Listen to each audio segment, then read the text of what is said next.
As I was sitting in silence, I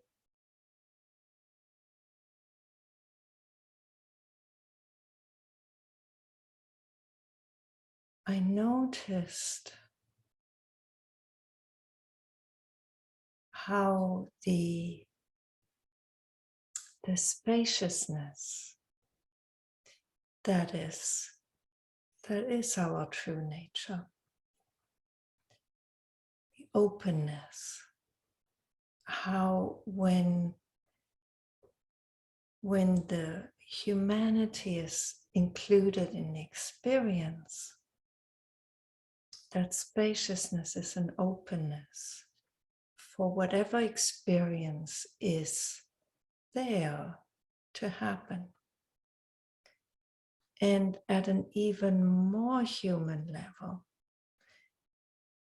it is actually a vulnerability.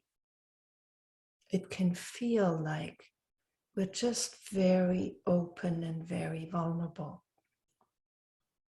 You know, no defenses, no protection, no contraction is happening. And contraction is often a defense against the vulnerability. So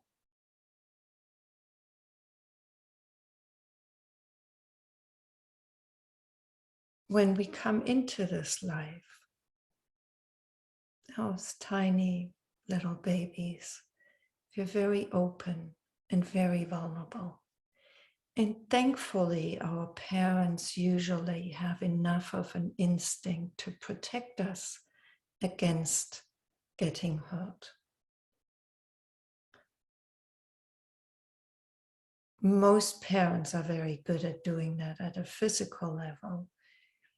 They're often not so good at that at an emotional level. And they may become a source of pain to us. But life happens as it does, and getting hurt, whether physically or emotionally, is really unavoidable, inevitable. And being in this life, it's like we have to build up some kind of protection against getting hurt. That's just part of what happens as we grow up. So that protective function, those contractions, they form part of the personality. And so the personality sets in more and more with every year that we live. And as teens, you know, we're kind of very self-preoccupied with who we are and what life is all about. And that preoccupation typically is a very personal one. You know, it's not a preoccupation with who we truly are for most people, you know. But spiritual seeking can start at that point, because nothing else will satisfy, no other answer will satisfy that seeking. So when we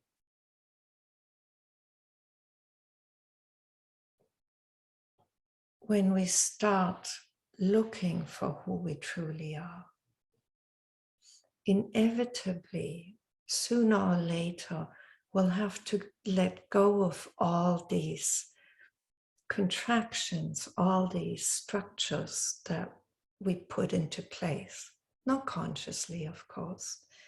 You know, all the personality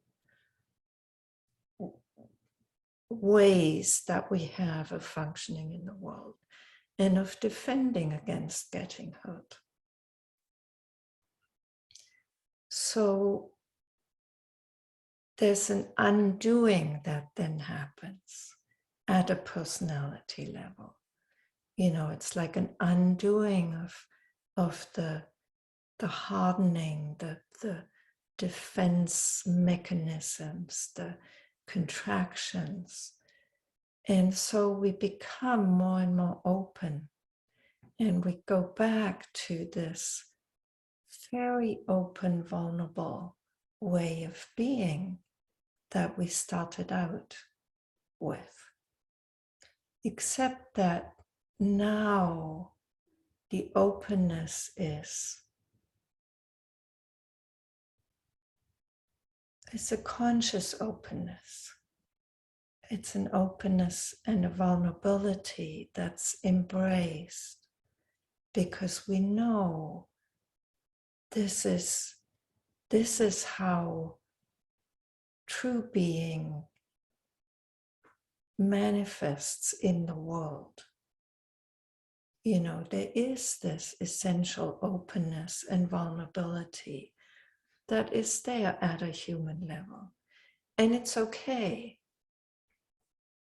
Like, just to give you an example, I live in an area that has a lot of mosquitoes and black flies in the summer. And the black flies, mosquitoes just kind of sting, right? But black flies actually bite little pieces of flesh out of your body. And those bites hurt for quite a long time, and they get very itchy. So most people protect themselves against those, and I do too, because you don't want to. And it's like, there's also a loving taking care of the vulnerability that is there when we're in a body. But sometimes I'm just fed up with putting mosquito netting on, or I don't like the bug sprays because they always smell so strongly, so I don't tend to use them. But sometimes I get fed up with the mosquito netting, and I just go out and I don't put anything on. And then I get stung or bitten. And it's like, it's possible to just accept that vulnerability and to take care of the consequences without going back into a hardening against, in that instant, being stung or being bitten.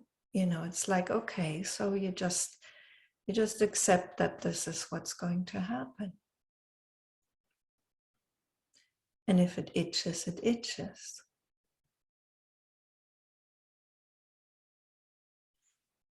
And, I use essential oils to help the itching, but, it still itches. And it's like that openness where we make choices about protecting ourselves when that feels like the right thing, or not protecting when that feels like the right thing. That's very different from a kind of automatic, habitual defense that springs into action every time you kind of go outside, or every time somebody says something hurtful to you. It's like close, defend against, protect.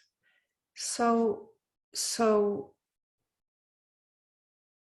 the essential openness and vulnerability is really an embrace of our human condition, of what happens as long as we're in a body. And yes, we can make choices to take care of ourselves. That's totally fine. That's part of being here in a conscious way. But these are very different from their conscious choices. They're not habitual, unconscious behavior. So that's a very crucial difference. And you notice when you make a choice about, protecting yourself in a certain way. If it's habitual, there's usually a kind of, it's usually driven by either fear or resistance. So it always has an edge to it. Whereas when you make a choice that's simply a taking care of yourself in this vulnerable way of being, it's still very open, and it still comes from a loving, caring place in yourself. And so the openness can be there even as you're taking care of yourself.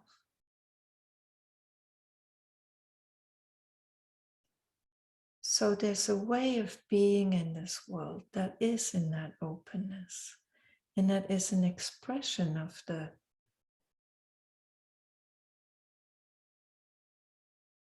loving awareness that we can come to rest in our lives. So that's a beautiful expression of who we are, very direct expression. And that's worth finding in yourself.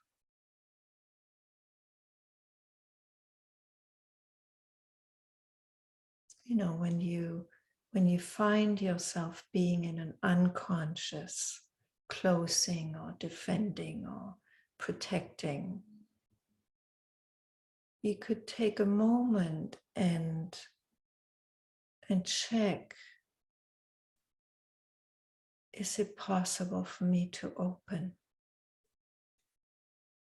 And what would happen if I opened? What would be different?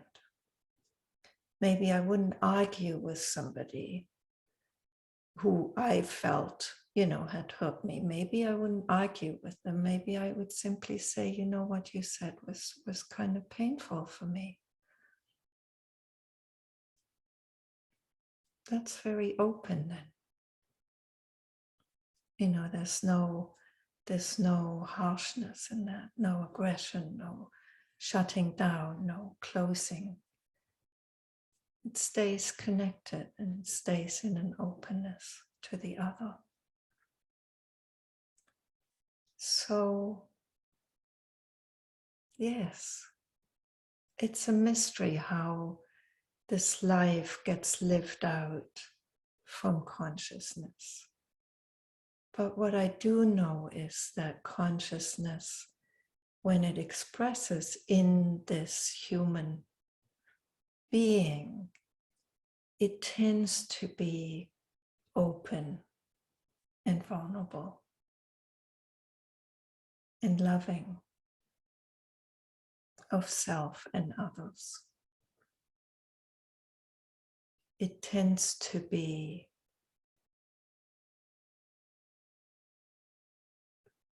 an expression of that consciousness that can be recognized, because it's very direct. It's not covered up by habitual conditioning that closes us down and that contracts. So that's what I would invite you into. That's what's worth finding in yourself, moment to moment.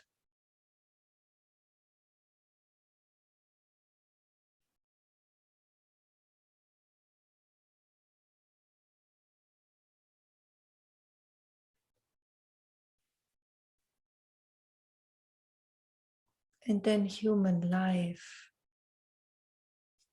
is quite a sacred thing, you know. It's an ongoing mystery then, how this all plays out.